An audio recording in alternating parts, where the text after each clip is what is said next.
that's not going to be my life.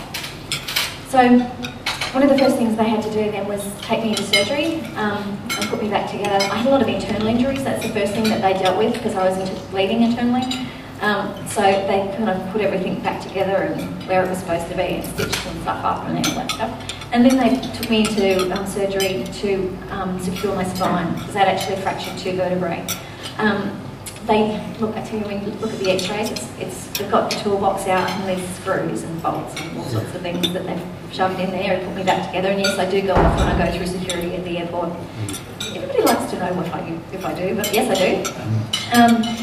And then basically I was put in traction for 8 weeks, and it was a really weird experience to be so immobilised for such a long time. And my whole world was revolved around this mirror that was above my bed. And with the mirror, I could look around the room, and I could also look at myself.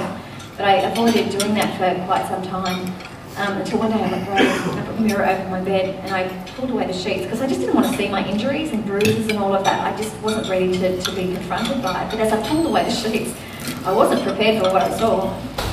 I go, girls, if you lie on your back for more than, I reckon, 2 weeks, the weirdest things happen. Gravity moves your breasts literally to under your armpits. I'm serious. And so I've looked at this through the mirror and I've gone, oh my, and I'm under a lot of drugs, mind you, but I thought they'd missed an injury.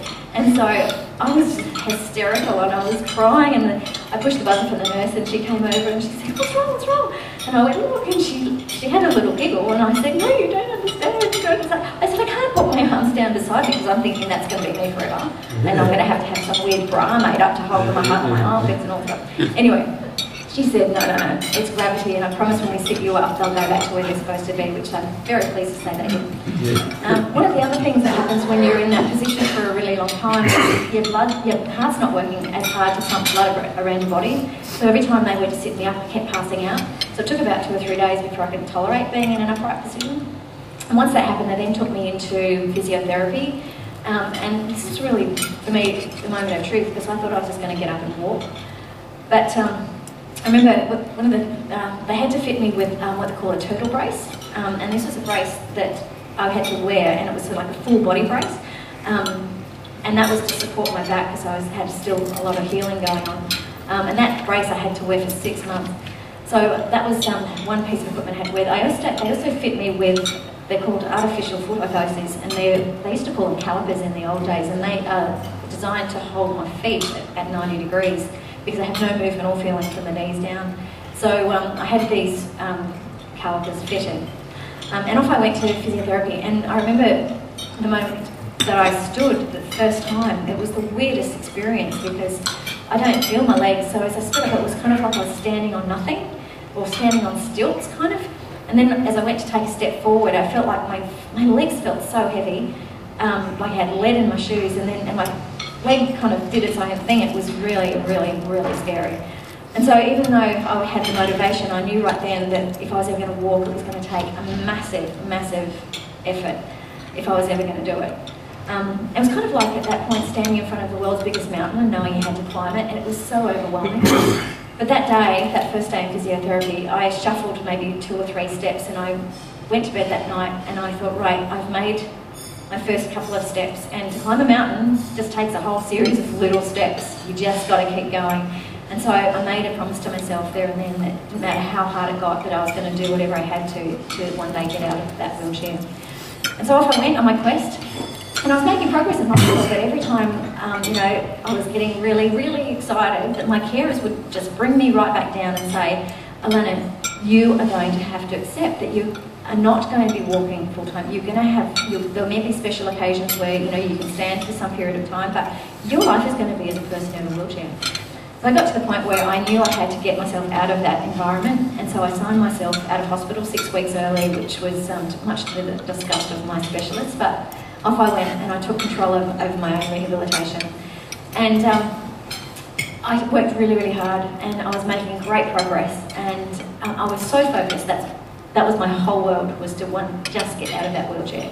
And I was getting stronger and stronger, and as I got stronger, I started setting goals, around my lifestyle. And I just wanted to get back to normal, and just to be able to go and do my grocery shopping became really important to me.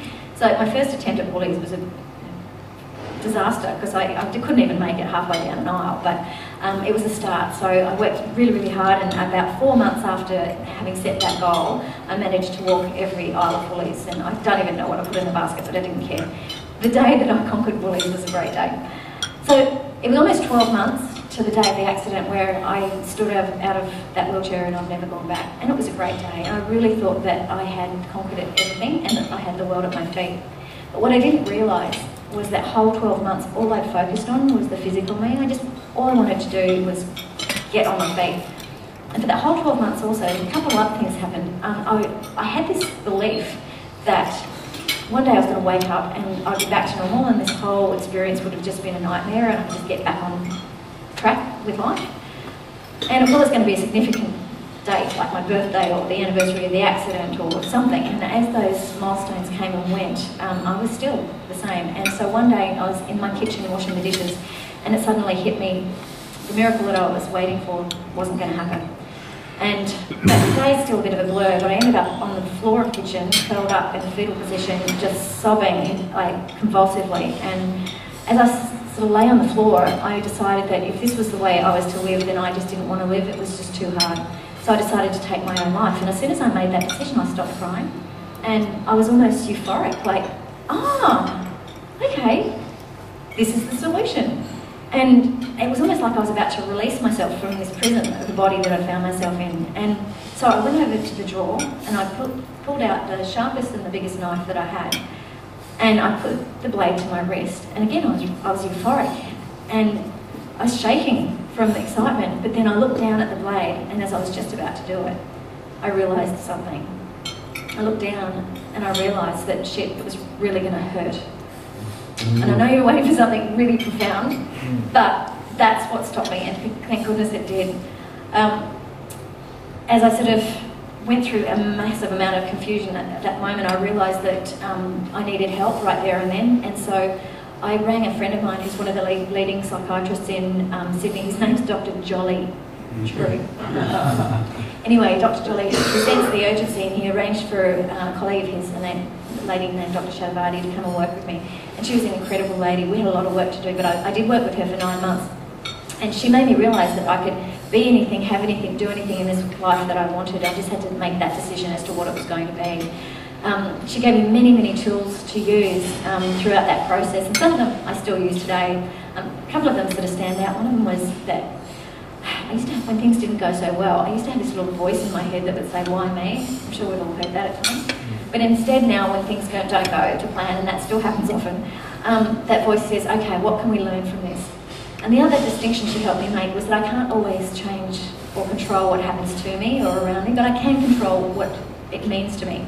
So instead of seeing my disability and injury as a tragedy in the end of my life, I really did see it as an opportunity to forge ahead to be the best that I could be with whatever I did. So as you can see, it worked, and now I enjoy success in every aspect of my life.